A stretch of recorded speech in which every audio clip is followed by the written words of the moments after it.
विद्यार्थी मित्र हो, सर्वांना नमस्कार. इयत्ता 10वी गणित भाग 1 टॉपिक नंबर 3 अंकगणिती श्रेणी या प्रकरणाच्या तिसऱ्या लेक्चरमध्ये तुम्हा सर्वांचं स्वागत. गणित मैत्री परिवाराला जॉईन होत आहात, चॅनल सबस्क्राईब करत आहात, लिंक जोडत आहात. असंच करत राहा. पुढं आपण जाणार आहोत. सध्या जे सेतू ब्रिजचा पण भाग चालू आहे त्याकरता आता 10वीच्या मुलांनी 9वीची सुद्धा संकल्पना क्लिअर करून घेणं गरजेचं आहे. तुम्ही जेव्हा त्या प्रश्नपत्रिका सोडवायला सुरुवात कराल तेव्हा 9वीमधला भागही तुम्हाला तो कानावरून जाणं गरजेचं आहे. ते जरूर बघाल अशी अपेक्षा व्यक्त करूया.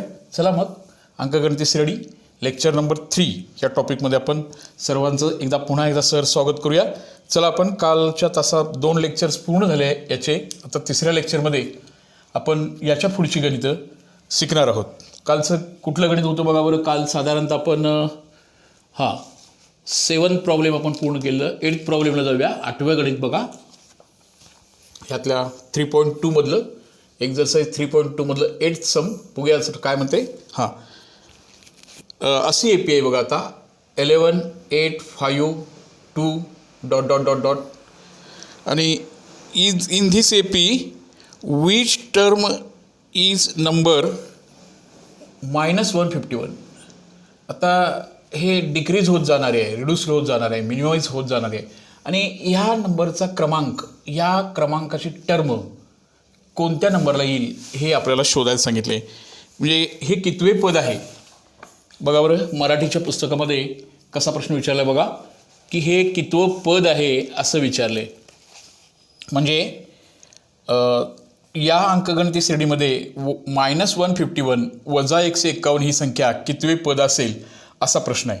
आता 151 हे कितवे पद आहे, मायनस आहे. ह्याचा लास्ट टर्म घ्यायचा आहे, त्याला TN म्हणतो आपण. Last term TN is equal to -151. हे गिव्हन आहे. गिव्हन काय बघा, हे गिव्हन आहे. ए आपल्याला माहिती आहे, a means first term, that is equal to 11. हेही माहिती आहे. डिफरन्स D हा कसा काढायचा आहे बघा, T2 - T1 वरनं काढायचा आहे. तो तुम्हाला ओरली काढता येईल. 8 - 11 असं होणार, ते -3 होणार आहे. -3 कमी होत चाललेलं आहे. D इज इक्वल टू -3 आहे. आणि आपल्याला ह्याचा नंबर TNचे Nवे पद, हा Nचा क्रमांक आपल्याला शोधायचा इथं, नाही का. मग आपण काल शिकलेला जो फॉर्म होता, किंवा आता लास्ट टर्म TN किंवा Nचं term TN is equal to चा फॉर्म्युला आपल्याला तर माहिती झाला आहे सगळ्यांना. बोला बघूया काय फॉर्म्युला आपण शिकलो होतो. TN last term is equal to TN is equal to बोला, TN is equal to A plus N - 1 into D. इथलं एक नीट लक्षात घ्या. टोटल TN माहिती आहे, पण छोटा n माहिती नाही, त्यातला क्रमांक माहिती नाही, किती क्रमांकाचं आहे ते आपण शोधायला चालू आहे. TNची व्हॅल्यू आहे -151 वजा 151. A आहे 11. N वी डोंट नो, Nची किंमत अजून माहिती नाही आपल्याला. आणि हा D आहे -3 असं आहे बघा. ठीक आहे. -151 11 प्लस, आता असं करूया का, -3 इंटू करूया, -3n आणि +3 होणार बघा. लक्षात आलं. आता ह्याच्या पुढची पायरी बघा रे बाळांनो काय होणार. इथं हे -3n आहे ना, मी या बाजूला घेतो बघा, त्यामुळे +3n होतील. आपल्याला यांची किंमत शोधायची नाही का. 11 + 3 तसंच राहूया. आणि हा वजा 151 तोही इकडं आणतो. आता बोला सगळ्यांची बेरीज काय येईल बघा. आता 51, बघा जरासं बेरीज किती येईल सगळ्यांची. 3 4 5 आणि 5 आणि 1 6, 165 येईल बघा. बघा बेरीज करून एकदा. 165 बेरीज येईल. N बरोबर 165/3 होणार बघा. 3 × 1 3, 3 × 5 15, 1 उरला, 3 × 5 15. ही Nची किंमत हे 151 हे 55वे पद असेल. -151 इज 55th टर्म असेल. कितवी टर्म असेल असं प्रश्न होतं. ते 55वी टर्म वजा 151 येईल. अशा संख्या आपण मांडत बसलो तर 55वी संख्या ही आपल्याला मिळेल. असं ह्या TNचं ॲप्लिकेशन, N टर्मचं ॲप्लिकेशन कसं करायचं, एकदम सोपी संकल्पना आहे. तुम्ही ह्याहीपेक्षा वेगळ्या पद्धतीनं तुम्ही सोडवू शकता. असं हे सम सोडवायचं होतं. असं हे 8th सम होतं. त्यानंतर आपण 9th समकडे जाऊया. 9वं गणित कसं आहे बघा. 10 पासून ते 250 पर्यंत च्या नैसर्गिक संख्या 4चे विभाज्य किती, म्हणजे 4 भाग जाणाऱ्या संख्या किती असाव्यात असं आपल्याला शोधायला सांगितले. इंग्लिशच्या बुकमध्ये 9th सम असा आहे, in a natural number from 10 to 250 how many are divisible by 4, how many terms which are divisible by 4. इथंही आपल्याला TNचाच यूज करावा लागेल. हां, चला तर मग जाऊया पुढे. ओके, हां, हे TN आहे. आपल्याला त्या नंबर्स आहेत बघा, कुठून नंबर्स दिलेत बघा त्यांनी आता. हां, 10 ते साधारणतः 250 पर्यंतचा विचार करायला सांगितला आहे, पण डिव्हिजिबल बाय 4 आहेत. ते नंबर्स आहेत एकूण 10 ते 250. 10 पासून सुरू करा आणि 250 पर्यंत जा. ह्या नंबरांचा विचार करायचा आहे, पण ह्यापैकी ह्या नंबरांना घेत असताना डिव्हिजिबल बाय 4चा विचार करा. विच टर्म्स आर 4चे विभाज्य, 4चे विभाज्य, 4ने भाग जाणाऱ्या संख्या, 4ने भाग जाणाऱ्या. आता एक सांगा तुम्हाला की 10ला 4नं पूर्ण भाग जातो का? नाही. 11ला जातो का? नाही. म्हणजे हे 10च्या पुढची, पण स्टार्टिंग आपला पॉईंट ए हे 10 येणार नाही, ते 12 येणार. 4च्या पाढ्यातल्या संख्या, 4च्या पटीमधल्या संख्या, 4ची विभाज्य संख्या, 4, 13, 14, 15 नाही, 16, 20 असं करत करत करत करत आपण पुढे जाणार आहोत. पुन्हा 250 सुद्धा नॉट डिव्हिजिबल बाय 4, 4ने भाग जाणार नाही. 250च्या पुढे जायचं नाही, 250च्या पाठीमागे येऊया. 49 नाही जाणार. 248ला बघा जरा, 248 4नं भाग जातो, 4 सक्क 24, 4 दुणे 8 असं झालं. आता तुम्ही मला सांगा याची लास्ट टर्म कोणती आली? मगाच्या प्रॉब्लेममध्ये वजा 151 होती, आता होती ती 248 आली बघा. ए 12 झाला. कॉमन डिफरन्स T2 - T1 जरा ओरली काढा. T2 आहे 16 आणि हे आहे 12. आता हे ग्रोथ इन्क्रीजिंग होणार आहे. कितीचा फरक आहे बघा होता, हा पॉझिटिव्ह आहे, हा धनसंख्या आहे, तो 4चा डिफरन्स आहे. ह्यात किमती भरूया, आपल्याला पुन्हा ह्याच्या यांची किंमत पडशी मिळवता येईल. चला मगाच्यासारखंच किमती भरूया, सगळ्यांनी सॉल्व करायला सुरुवात करूया. TN आहे 248, ए आहे 12, N माहिती नाही, D आहे 4. तुम्हाला ज्या पद्धतीने याला सिम्प्लिफिकेशन द्यायचं आहे तसं तुम्ही देऊ शकता. मी असं म्हणेन 248मधनं पहिल्यांदा 12 वजा करूया. चला 12 वजा करा. 6, 3, 2, 236 राहिले. त्यानंतर हा 4 ह्याला गुणिले आहे बघा, हा ह्या ब्रॅकेटला तो भागिले करून टाकूया, म्हणजे इथं N - 1 राहील. 4 × 4, 4 × 25 आणि 4 × 9 = 36. हा 59 = 9 - 1 आलं. आता -1ला या बाजूला आणूया. आता सांगा बरं काय होणार? -1 इथे येताना हा होणार आहे 59 + 1 होणार आणि यांची किंमत होणार आहे 60. मग तुम्ही मला सांगा अशा रीतीनं हे कितवी संख्या असेल? म्हणजे 4ने भाग जाणाऱ्या, 4ची विभाज्य संख्या असणाऱ्या 10 ते 250च्या दरम्यान असे एकूण 60 संख्या असतील. पुन्हा थोडासा वेळ आहे तुमच्याकडे, आता तुम्ही ह्या संख्या 60च्या 60 संख्या मांडून बघा. हे मांडत चालला तर 248वी संख्या ही 60वी असणार आहे. ही पहिली, ही दुसरी, ही तिसरी, चौथी, 5वी, 6वी, 7वी असं करत 60वी संख्या ही येईल. तुम्हाला आलं लक्षात? असा हा 9वा प्रश्न होता. आपण आता 10व्या प्रश्नामध्ये जाऊया. चला तर मग थोडेसे वेगळे समाज म्हणून आपण सगळीच गणितं घेऊया याची. हां, थोडेसे प्रत्येक ठिकाणी कंडिशन वेगळी दिसते, तर असं तुम्हाला ते इंटरेस्टिंग वाटेल, सोपं वाटेल. सोपा धडा शिकत आहात. संकल्पना तशी नवीन असेल तरी धडा मात्र सोपा आहे, तुम्हाला सगळ्यांना आवडेल असा भाग आहे. चला तर मग 4th सममध्ये जाऊया. हां,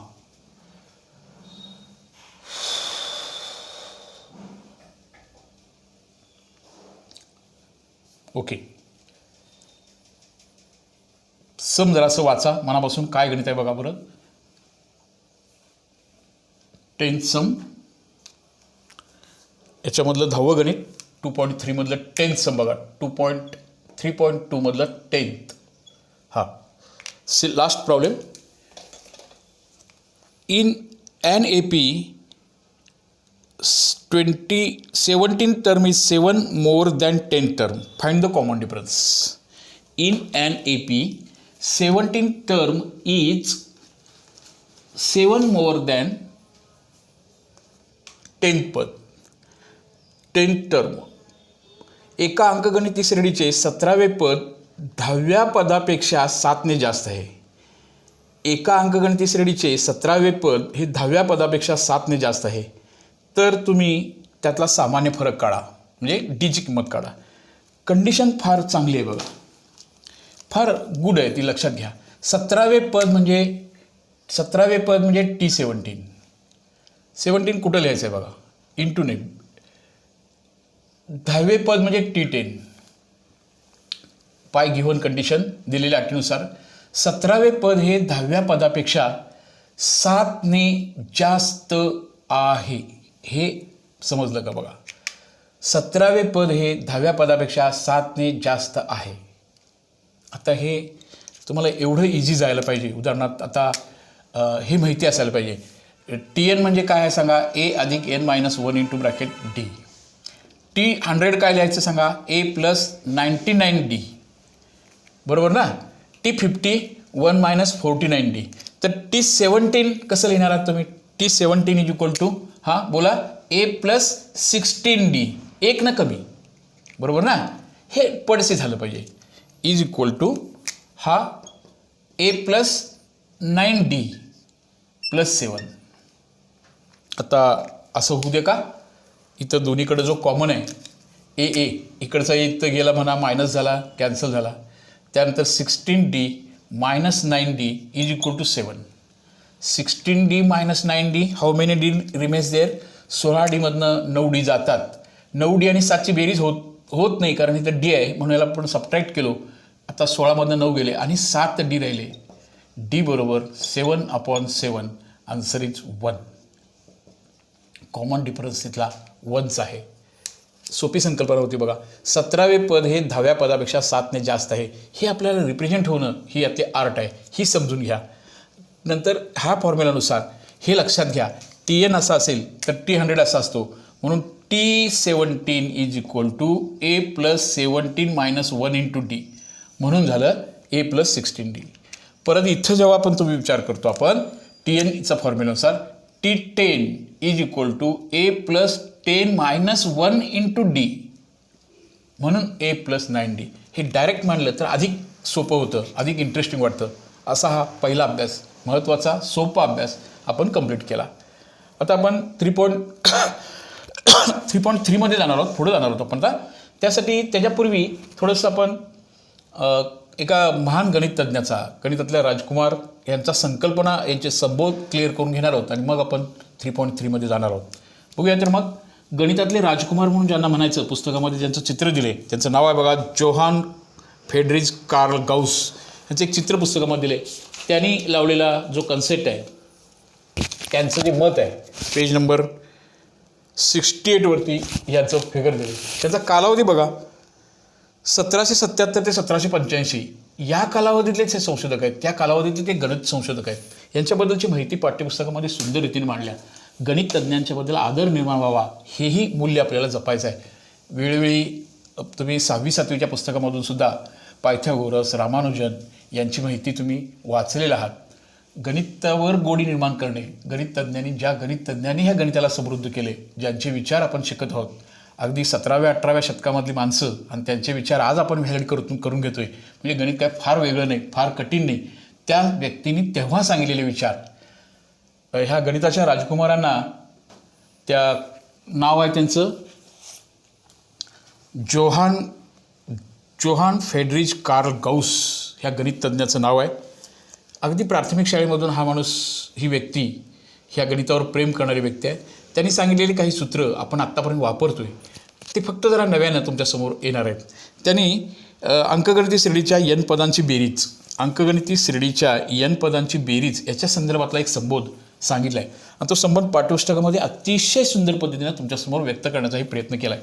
काय होतं जोहानचं मत, काय होतं जोहान कार्ल फेडरिच यांनी काय कन्सेप्ट मांडली, पाठ नंबर 69वरती अतिशय सुंदररित्या तुमच्यासमोर व्यक्त केलेला आहे. त्याचा थोडासा भाग मी तुम्हाला जरासं वेगळ्या पद्धतीने सांगतो. तिथं मांडलेलं जी गोष्ट आहे ती आपण जरा समजून घेऊया. जोहान कार्ल गौसनी जे संशोधन केलं होतं, ते प्राथमिक शाळेत असताना सुद्धा त्यांचे शिक्षक त्यांना असं 9 अधिक 10ची बेरीज करा हे सगळ्या मुलांनी करायचं, पण जोहानना मात्र सांगताना तू 1 ते 10पर्यंतच्या सर्व संख्यांची बेरीज कर असं सांगायचं. आणि त्यातून त्यांनी ते तंत्र विकसित केलं.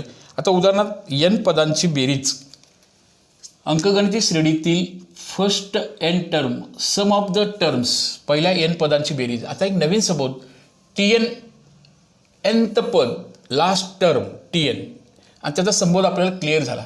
a plus n minus 1 into d. A म्हणजे काय हेही क्लिअर आहे, आता डी म्हणजे काय हेही क्लिअर आहे. हे जसं माहिती आहे तसं आता Sn, S T for term पद, आणि S for sum, S for sum, sum म्हणजे बेरीज, पहिल्या n पदांची बेरीज Sn हा संबोध आपण या कार्ल गौस फॅडनीने सांगितलेल्या टेक्निकनुसार शिकणार आहोत आणि त्यांच्या सूत्राचा वापर करून पुढच्या उदाहरणांचा सराव आपण करणार आहोत. त्यांचं मत आता उदाहरणार्थ कार्ल फॅडरीजनी काय केलं होतं बघा, जर असं त्याची संकल्पना सांगतो. Snचा अर्थ काय हे बघा, 1 म्हणजे अशा n पदांची बेरीज करायची होती, असं n टर्म्स होती. आता सांगा तिथे S10 सांगितलं तर काय होईल. S10 कार्ल फॅडरीजचा एक पॅटर्न सांगतो काय बघा. S10 म्हणजे काय असेल. S10चा अर्थ असा होईल पहिल्या 10 पदांची बेरीज. पहिल्या 10 संख्यांची बेरीज किती होते ह्याचं उत्तर तुम्ही जरासं बघा, कार्ल फॅडरीजच्या मतानुसार बघा. जी मुलं जरा स्कॉलरशिपला वगैरे बसलेत त्यांना 10, 11, 365 दिवसामध्येच्या सगळ्या पदांची बेरीज, 31 दिवसाची बेरीज ही शिकला होता तुम्ही. 1 + 2 + 3 + 4 + 5 + 6 + 7 + 8 + 9 + 10 असं लिहिलं. कार्लांच्या मतानुसार त्यांनी हे गणित पहिल्यांदा जेव्हा टेक्निकली अभ्यास केला त्यांनी हे गणित असं मांडलं, किंवा त्यांचा जो पान नंबर 69वर जो कन्सेप्ट दिला आहे त्यांनी तो मी जरासं वेगळ्या पद्धतीने तुमच्यासमोर आणतोय की आपल्या ओळखीचा असणारा. आणखीन एकदा S10 घेऊया, पण S10 घेत असताना कसं घेऊया बघा. ते आता उलट संख्या मोठ्या बेरीज अशी केली तरी तेच उत्तर यायला पाहिजे. कोणीतरी म्हणणार मी सर असं लिहिणार आहे 10 + 9 + 8 + 7 + 6 + 5 + 4 + 3 8 10 9 8 7 6 5 4 3 10 9 8 7 6 5 4 3 2 आणि 1 असं ह्या संख्यांची बेरीज करत असताना आता ह्या संख्या बघा 1 2 3 4 5 6 7 8 9 आणि 10. 1 2 3 4 5 6 7 8 9 10. 1 2 3 4 5 6 7 8 9 10 यांची बेरीज करत असताना तंत्र असं वापरायचं. ह्या सगळ्यांची बेरीज जरासं टेक्निकल व्ह्यूजन, जरासं अधिक. S10 2 टाइम्स S10 2 वेळा बेरीज होणार. आता काय काय होते बघा, इथं असं होतंय. आता ह्याची बेरीज करा 11, ह्याची बेरीज करा 11, ह्याची बेरीज करा 11, 11 11 11 11 11 सगळीकडे 11 येते बघा. 11 हे पद किती वेळा येईल.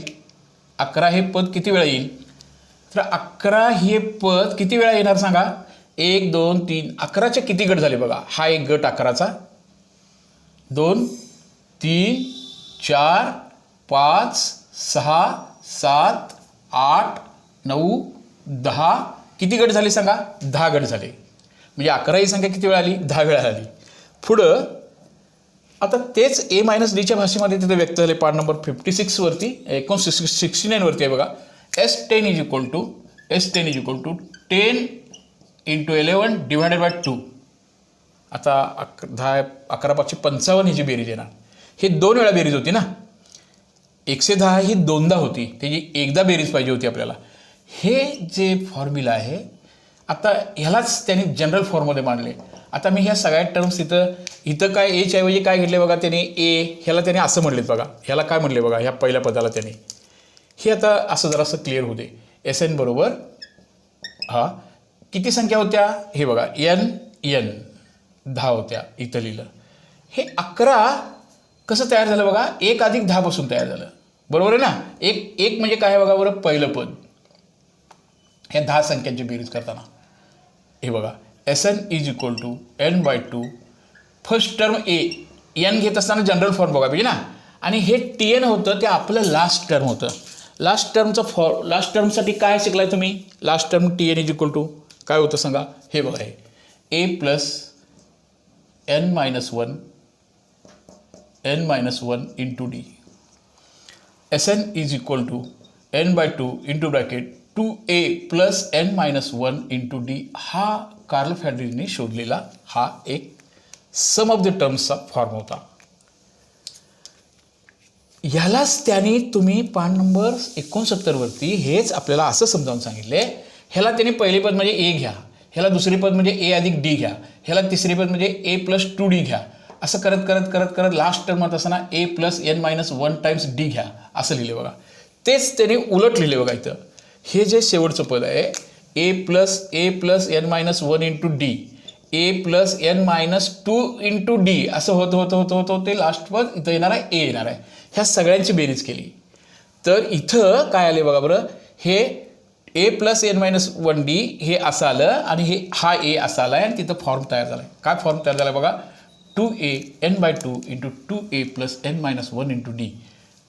हे SN अंकगणित श्रेणीमधल्या पहिल्या n पदांची बेरीज काढण्याचं तंत्र कार्ल फॅरडेने हे असं निर्माण केले.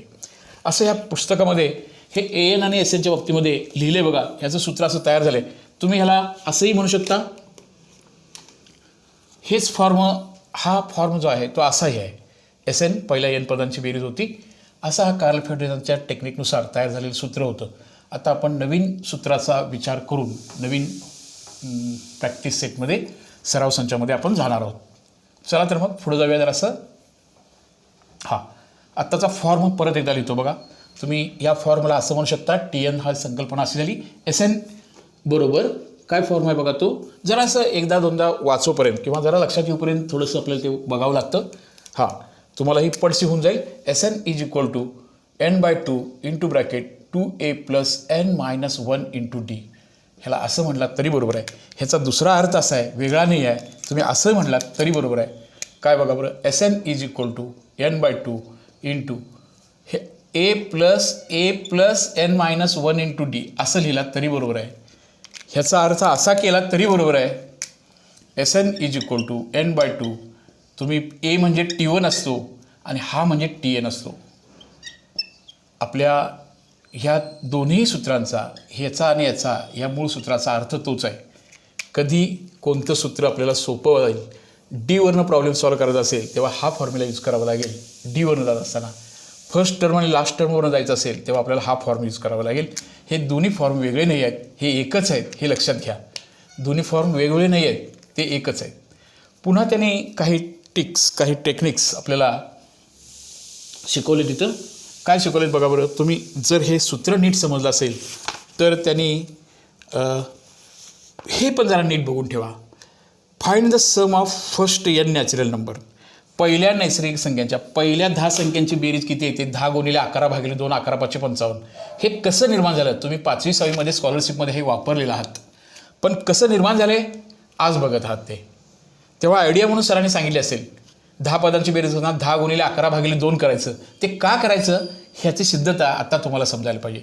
हे कार्ल फॅरडेचांच संशोधन होतं. आपण जसं पायथागोरस 6वीमध्ये तुम्ही गणित सोडवलं आहे, पण आत्ता शिकायला आहे पायथागोरसची सिद्धता काय, पायथागोरसनं सांगितलेलं मत खरं कसं आहे, त्याचं प्रूफ कसं आहे ते आत्ता होतं. 6व्या इयत्तेमध्ये मात्र ही जी सिद्धता शिकली असती तर ते गणित अवघड वाटलं असतं, म्हणून ती त्या अभ्यासक्रमामध्ये ठेवली नाही. तशा काही टेक्निक्स आपण पुढं शिकत चालू आहे. ओके. पहिल्या नैसर्गिक संख्यांची बेरीज त्याचे सूत्र काय तयार होईल. 1 2 3 dot dot dot dot dot dot n. एकदम सोपा फॉर्म्युला. तुम्ही हे सूत्र म्हणजे हे तिन्हीपैकी कुठलंही अप्लाय करा. आता वापरत असताना हे सोपं जाते बघा. हे हां SNचा फॉर्म्युला यूज करूया. बोला n म्हणजे n पद आहेत. किती संख्या आहेत त्या भागिले 2. पहिली टर्म 1 आहे आणि दुसरी टर्म लास्टची टर्म काय आहे बघा n. हेच आपण असं लिहितो n इंटू ब्रॅकेट n+1/2. पहिल्या 10 संख्यांची बेरीज करताना 10 गुणिले 11 भागिले 2. पहिल्या 50 संख्यांची बेरीज असताना 50 गुणिले 51 भागिले 2. असे काही स्कॉलरशिपमध्ये गणित असतात बघा.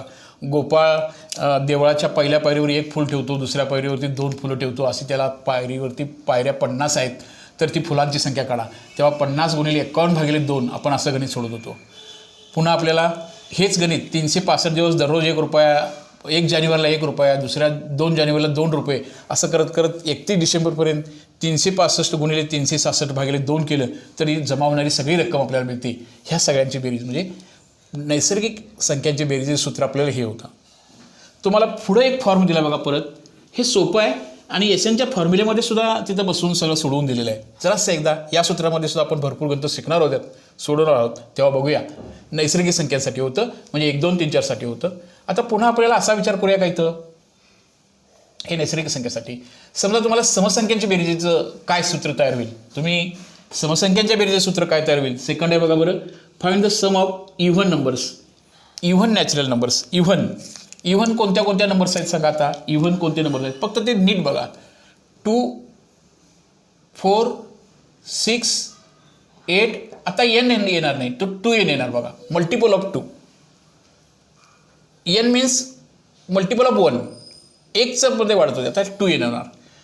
चला परत हा फॉर्म्युला वापरूया. S N is equal to n/2 into bracket T1 means 2 plus last हे बघा first term to last term n/2. 2ला कॉमन काढूया, n+1 राहणार. आता कॅन्सल झालं बघा हे. आणि n इंटू n+1 केलात, n इंटू n+1 केलात तर पहिल्या 4 संख्यांची बेरीज. समजा तुम्हाला पहिल्या 4 समसंख्यांची बेरीज करायची असेल, 4 समसंख्यांची बेरीज करायची असेल तर 6 4 10, 10 10 20 आलं. तुम्ही ह्याच्या पद्धतीने बघा 4 गुणिले 5, 4 5 20 बघा. ह्याची बेरीज 20 येते, 4 5 20 होतं. हे n म्हणजे 4, n+1 म्हणजे 5, बरोबर आहे ना. हे 4 गुणिले 4 अधिक 1 म्हणजे 5. आलं लक्षात. 4 गुणिले 5 असं केलं की याचं उत्तर पूर्ण होईल. हा होता नैसर्गिक संख्यांचा फॉर्म्युला होता. आता फॉर्म आहे बघा बरं, समसंख्यांच्या नंतर ऑड नंबर्स बघूया. आता ऑड नंबर्सचा जनरल फॉर्म काय असेल, तिथला नेमकं लास्ट टर्म काय असणार आहे, मल्टिपल ऑफ 2 असणार आहे. तर ऑड नंबरसाठी लास्ट टर्म काय असणार आहे ह्याचा विचार फक्त झाला पाहिजे तर तो फॉर्म करेक्ट होतो. ऑड नंबर्स कोणते बघा, ऑड नंबर्स कोणते, कुठून चालू होतात बघा बरं. 1, येस ऑड नंबर 1 3 5 7. आता प्रश्न आहे लास्ट टर्म 2n असेल, मल्टिपल ऑफ 2 नाही आहे. मल्टिपल ऑफ 2 मधनं 1 वजा करायला पाहिजे बघा. 2 दुनी 4 वजा 1, 3 दुनी 6 वजा 1, 4 दुनी 8 वजा 1 असा फॉर्म आहे तो. 2 1 बे 1 बे वजा 1 असा तो फॉर्म आहे. जनरल फॉर्मचा लास्ट टर्म आहे 2n-1. आता हे कळालं की तुम्हाला ह्याचं आन्सर हे होऊन जातं. हे 2n-1 आहे, समसंख्येसाठी 2n आहे आणि हे 2n मधनं 1 मायनस झाले अशी त्याची लास्ट टर्म येणार. असा याचा जनरल फॉर्म येणार. 2 4 6 8 याचा फॉर्म होता हे बघा. ह्या समसंख्यांचा फॉर्म होता 2n, बट हा होणार आहे 1 न कमी होणार आहे. लक्षात आलं का तुमच्या. n चिकमध्ये एकदा 1 घ्या, एकदा 2 घ्या, एकदा 3 घ्या, एकदा 4 घ्या, हा जनरल फॉर्म होणार. आणि विषम संख्यांची बेरीजेचा जो फॉर्म आहे, विषम संख्यांच्या बेरीजेसाठी हा फॉर्म वापरायचा आहे. काय फॉर्म वापरायचा आहे बघा विषम संख्यांच्या बेरीजसाठी. आता विषम संख्यांच्या बेरीजसाठी फॉर्म्युला अदर मेथडनं पण आपल्याला सॉल्व्ह होते. आपण याही पद्धतीनं सॉल्व्ह केला तरी चालतं बघा. कुठली पद्धत, तुम्ही हा फॉर्म्युल्यानं जर गेला तरी चालतं. आता तुम्ही आता हे वापरायचं असं झालेल n/2 काय होणार. T1 आहे 1 आणि Tn आहे 2n-1. हे 1ला 1 गेलं, n/2 इंटू 2n, 2ला 2 गेलं, what is that is equal to n². आता लक्षात घ्या नॅचरल नंबरचं बेरीजेचं सूत्र आहे, फॉर्म्युला आहे n+1/2. हे भागिले 2 काढले की समसंख्यांचं होते आणि n² हा तुम्ही हे याही पद्धतीने हेच उत्तर येतं बरं का. तुम्ही समजा हे सूत्र वापरून जर याचं सोल्युशन बघणार असाल, याचं हा फॉर्म्युला जर वापरला तरी याचं उत्तर येतं. हे पण बुकमध्ये करून दिलं बघा त्यांनी. बघूया तर मग हा फॉर्म वापरून बघूया. Sn is equal to n/2 into bracket 2a plus n-1 into d. समजा ह्यानं प्रूफ बघूया आपण. आता n/2 आहे तसं राहू दे. 2 फर्स्ट टर्म किती आहे बघा बरं. फर्स्ट टर्म याची 1 आहे प्लस n असू दे तसंच. ह्याचा कॉमन डिफरन्स कितीचा आहे बघा 2च आहे. हे n म्हणजे आपल्याला जनरल फॉर्म शोधायला आहे पण ते असू दे तसंच, त्याचा काय बिघडणार नाही आहे बघा. n/2 2 प्लस 2n-2 -2 प्लस 2 निघून गेले. n/2 इंटू 2n, 2ला 2 निघून गेले आणि काय तयार झालं सांगा आता n² तयार झालं बघा. असा हा n² तयार झालं. असा हा आपल्याला म्हणजे तुम्ही ह्या सूत्राचा वापर केला तरीही तेच उत्तर येते. इथला कॉमन डिफरन्स डी घेतला, n-1 जनरल फॉर्म आहे, त्याचं सिम्प्लिफिकेशन केलं तर असं ते पडसे होऊन जाईल. तर आपण 3 फॉर्म आता बघितले. SNचा जनरल फॉर्म असा आहे. समसंख्यांच्यासाठी कोणता फॉर्म्युला यूज होतो, तो कुठनं तयार झाला आहे, तुम्हाला हे एक माहिती असेल तर तुमचं तुम्ही तयार करू शकता. फक्त प्रॉब्लेम आहे, तुम्ही समजा nth टर्मसोबत जमली नाही तर तुम्हाला हे माहिती आहे की nth टर्म माहिती असेल तेव्हा असं जायचं, आणि nth टर्म जेव्हा माहिती नसेल, nth टर्मचा विचार न करता तुम्ही सोडवणार असाल तर हे असं येणार उत्तर. विदाऊट nth टर्म, समजा हे nth टर्मचा विचार केला नाही तर हेही गणित तुम्हाला सुटण्यासारखं आहे. बघा हे n-1 हे असं बसूया यात. हे बघा इथं येणार, आता फर्स्ट टर्म येईल तर 2 येणार, त्यानंतर कॉमन डिफरन्स 2 येणार. ह्याचा जर आपण तुम्ही गुणाकार वगैरे केलात तर इथं हे दोन्ही 4 होणार, आणि आता हे 2n कॉमन काढूया यातून. बघा n/2, आणि इथं 2 कॉमन काढलं तर पुन्हा काय राहणार सांगा बरं, n+2 राहणार, आणि n+1 राहणार, हे कॅन्सल होणार, आणि पुन्हा हे सूत्र तयार होणार. असा हा भाग होता. हे 3 फॉर्म्युले, कार्ल फ्रेडरिकचं फॉर्म्युला, SNचं सूत्र, त्याचं ॲप्लिकेशन आपण पुढच्या एक्झरसाईजमध्ये नक्की करूया. या पद्धतीने आपण जाऊया. ओके, सर्वजण ब्रिज कोर्ससाठी सुद्धा 9वीच्या मुलांनी 10वीच्या मुलांनी 9वीचे सगळे लेक्चर्स बघणे गरजेचं आहे. आपल्याला जे सेतू ब्रिज कोर्सचं जे काय आता आपण एक परीक्षा पहिली देणार आहोत, त्या परीक्षेमध्ये आपल्याला 9वीचा सगळा अभ्यासक्रमाला टच करून जायचं आहे. 10वी बरोबर 9वी सुद्धा तुम्ही बघणार आहात. पाठीमागच्या वेळेला थोडंसं घाई गडबडीत आपली 9वी पूर्ण झालेली आहे, त्यासाठी ते सगळे लेक्चर्स 9वीचे सुद्धा, 10वीच्या मुलांनी 9वीचे लेक्चरसुद्धा ऐकायचं आहे. पालकांनी मुलं अभ्यास करतायत का, वही पेन घेऊन बसतात का, हे बघायचं आहे. ठीक आहे, आपण पुढच्या वेळी लवकरच आपण पुढच्या तासिकेमध्ये निश्चितपणे भेटूया. ओके, सर्वांना बेस्ट ऑफ लक.